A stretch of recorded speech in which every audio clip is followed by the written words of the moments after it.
How to not suck at Bomb Party. This is going to be real advice from actual pro Bomb Party players to make sure you don't suck at this game. About a month ago, I posted a forum in Discord. It says, "You just got coconut mall. Bomb Party pros only. Please send tips for getting better at Bomb Party." You just got coconut. So I posted in the Discord, Bomb Party pros only, please send tips for getting better at Bomb Party. Looking to get some sage wisdom for an upcoming YouTube video? Share all your best pointers. Let's help some people who want to get better at the game. We got a ton of responses and we're going to be going over them in this video. You're making this real hard for my editor right now. Chumback responded and said, "In my opinion, the best tip is to play with me or someone who is pro, because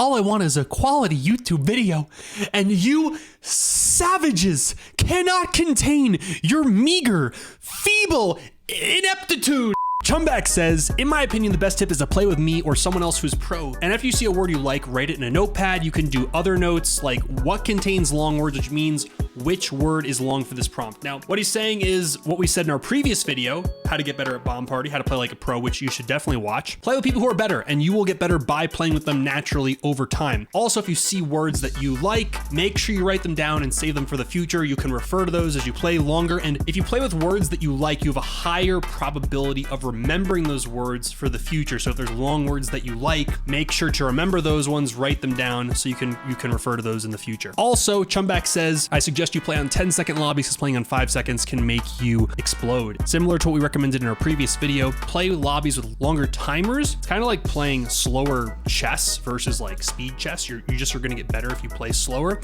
You're going to have more time to think, and you're going to need more time to think as a beginner player until you get much better at the game, and then you can start playing in lobbies with lower bombs. What else do we got? Landon says, Landon coming from Larry rated S tier on our previous tier list. "Watch gameplay in big lobbies or in Birdbot." So another thing you can do is instead of playing, you can actually just watch high level players play in lobbies. As you watch people who are strong at the game, you will see which words they use, and you'll also see which words they're using to solve certain prompts. Same with Birdbot. Birdbot, of course, is an AI. It's almost like watching Stockfish play chess. So if you watch Stockfish play chess, you'll see it play at the highest possible level. If you watch Birdbot play, it'll play at a super high level as well, and you can learn from the words that Birdbot is using. Xylil says, "Mix in some SN words, preferably ones with JKQV to your normal solves." SN words, a word that is meant for a prompt that has very few solves. Try to learn some words specifically that have these letters in them, J, K, Q, and V. Typically for most players, J, K, Q, and V are just the hardest letters to use. It's to your benefit to learn solves with harder letters in them, because then you can start increasing the propensity of which you're getting extra lives in your lobbies, and extra lives means you can play longer and you have more opportunities and you can get better. Jelker is a solid one I'd recommend. Janjapovita for J and V. Oh my God, what are you guys recommending these people? Mikvos and Jelking are two examples Chumback provided. Mikvos uses K and V, Jelking uses J and Q. So these are just good words to know. They're not super long, and once you learn them, it makes it easier to accrue extra lives, and then also it helps you just have new words to use for certain prompts. Charlotte says, "Personally, what I did was get my hands on a list of longs and took the ones that stood out to me and learned them one by one. Playing with pros absolutely helps though. You tend to pick up most of their words." There are people in our Discord, by the way, linked in the description below, who have word lists of long words that you can start to look at and incorporate into your regular words that you use. Try to pick ones that you think are fun or that you like or are in categories that you enjoy, and then play with stronger players. There's a word list lower in this discussion. Oh, perfect. See, we have one in our Discord. Another great reason to join on that. So yeah. So here's Xylo provides the definition of an SN, a word with 2 or 3 consecutive letters that has 8 or fewer solves. For example, surfhood for RFH. Charlotte says, "I got lucky enough to befriend a pro when I first started. Don't think he plays these anymore, but literally my entire long and SN vocabulary came from him. It's such a huge help. I played with him a ton." There are lots of people who are happy to teach you in these lobbies, and a lot of the people in our Discord who are very strong players are playing all the time, and I'm sure any of them would be happy to play with you. Xylo says, "I only go to Birdbot rooms to admire my long records." Nick, do you jelk all the time? Yes. Local Cat Smuggler. When you first start playing Bomb Party, you should not learn a lot of fancy or long words. Stereo electroencephalographically is a word is cool, but it won't really help you survive for longer. True. Typing really long words like that, especially if you're not a fast typer, is not going to help you survive longer. It's a fun flex, and it's fun when you get better at the game.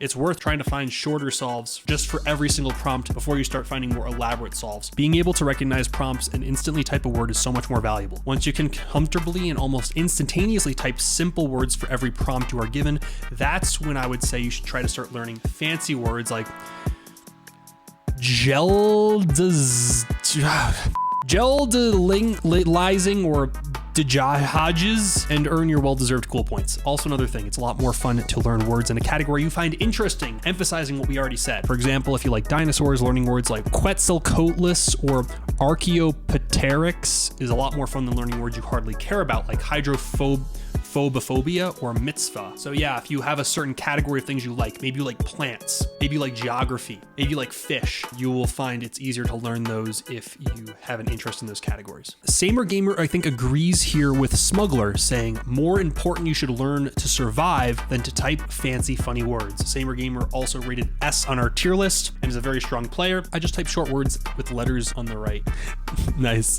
Smuggler, talk to people in chat. If you're friendly, people are a lot more likely to help you out on tougher prompts. Also, bomb party is generally more enjoyable if you find people you enjoy talking to while playing the game. Yes, I could not agree more. A lot of people who play this game are super friendly. Everyone in our Twitch chat right now, most of them at least, are people we've met through bomb party. It makes it a lot more fun and enjoyable to play when you play with people who you like. You can make friends very easily by just chatting in the bomb party lobbies. As you play more, you'll start seeing similar people in those lobbies. And as you make friends with those people and enjoy hanging out and talking with them, it'll also be more fun to play, and you'll get better because you'll just have more fun. And those people will help you because a lot of the people who play regularly are really good players, and they'll help you with prompts, and then you'll get better because they'll help you. So talk in the bomb party chat with people and make friends with them, and then play with them and get better. Bing, bang, boom. Pro tip confirmed.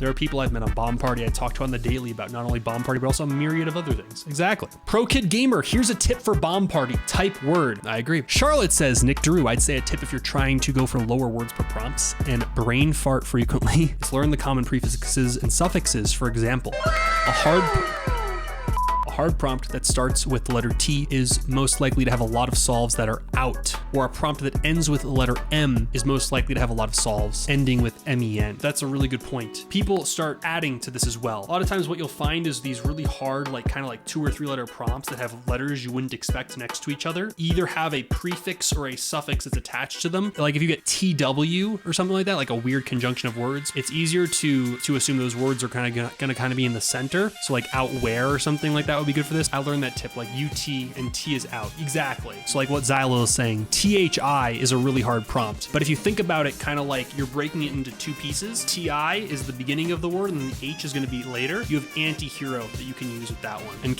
Smuggler shows some common suffixes and prefixes like ing, east, ease, semi, and over. Here's another example for OMW, crossbowman.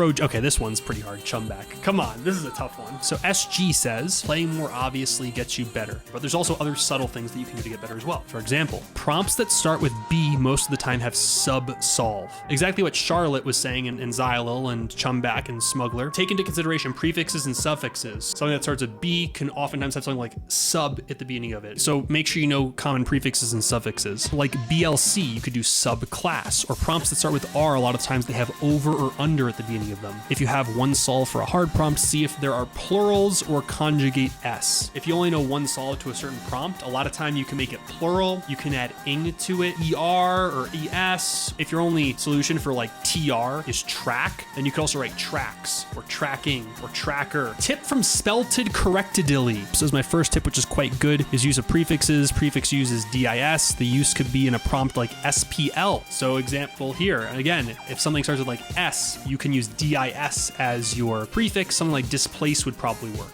Another prefix is miss for S, for like a prompt SSH. And then spelt correctly gives a lot of other examples here. Anti, mid, D, semi, he, pretty, inter, for, ing, ibel, ally is like suffixes. These are all some common examples of prefixes and suffixes that you can use for harder prompts. SUB, sub to Nick Deriu. True, here's my YouTube if you want to subscribe here. Cat Toes' charts here really summarize what we've just been talking about in a great way. These are techniques that we were just talking about, just kind of structured in a way that's easy to look at. These are really cool charts. These are all available on our Discord, by the way, if anyone wants these. Oh yeah, shout out to Eminator for making these charts. This one's related to consonant blending and vowel doubling. If you get a prompt like RET, just at a very bare basic, you don't have to feel like that needs to be at the beginning or end of your word. A lot of times these will go in the middle of the word, such as concrete or fretboard or regret, and you can blend a consonant a lot of times in the beginning of the prompt. Same with HAL, so a common thing to put in front of, think of common things that you could put in front of H, like a common consonant that would go in front of it. P, C, S, T, W. You could just write whale for that one. Or exhale. Vowel doubling. So sometimes you can add a vowel into the beginning of the prompt if it starts with a vowel. So for OKI, think booking or cookie or spookiness. A lot of these that end with I, you can end with either ing or eness, or like INESS. A lot of those ones that end with I can do that. For ECH, leechwood or screech or something like that. Also for ECH, another good one is to put R in front of it. You can be in a word with read, like recheck, re-choose, something like that. R is a really common one to put in front of an E, but if you want to double vowel it too, you can do 2 E's as well. We also have prefixation. So if you get the prompt NHA, you can put a U in front of it, and then your prefix is now un, and you can think of words that begin with unha. So unhappy or unharmonious. DIS is a good one to put in front of anything that begins with S, disrespect or disregard. If your prompt is like SFI, you could also put MI in front, and then it would be the prefix MIS. So misfire or misfit or misfiled. Yeah, you can do the same thing with suffixes as well. If you have a prompt that ends with E, you can actually end it with ED. So it's like a past tense thing. CKE, you could just add a D at the end. Anything that ends with CKED, backtracked, mistracked, backpacked, cracked, sacked, retract. See where I'm getting at here? It's a lot easier once you add that D, that suffix at the end. OSI, a lot of things that end in I, you can end with ing, or in this case, like here, you can end in ITY. Curiosity, generosity. Rinamarole says, I'm a bit late to the party, but here's one thing. Weird looking prompts with letters that don't look like they should go together are oftentimes compound words. For example, for LTD, you could do something such as meltdown, again, compound word with this going in the center of the word. And for XTD, something like next door would be a good solution. Always consider whether a word makes sense to be at the beginning, at the end of the word, whether you can follow it up or succeed it with a consonant or a vowel, and how it can be in conjunction at different points of the word. Bruce is giving us more of like a mental suggestion. My tip is don't get discouraged. A lot of players, when they're new, play a game and then they just won't want to play anymore, either because A, they can't solve pretty simple prompts, B, they see others playing way better than them and they get intimidated, C, they get eliminated very quickly, any number of other reasons. A lot of players get either frustrated or just can't handle playing in the lobbies. And the real takeaway here is just don't let it get to you, and realize that all players start out as new players at some point and are not very good. And you will quickly find yourself getting a lot better if you play more and are just okay being bad initially. It's not so bad. Playing with friends is fun, correct? Prompts starting with the U vowel usually can be solved with Q before the prompt. For example, UIL could be something like quill. It could also be something such as guild with G. G can oftentimes precede a U, or B with something like build would also be a decent one. If you want to learn hyphens, become a botanist or an ornithologist, right? Because there's a lot of convoluted words from those categories that have hyphens. Smuggler now is saying something, again, contradictory to what we've said already. Don't over rely on the tips you've seen. If you get the prompt IZI, don't break your head looking for words with anti-ZI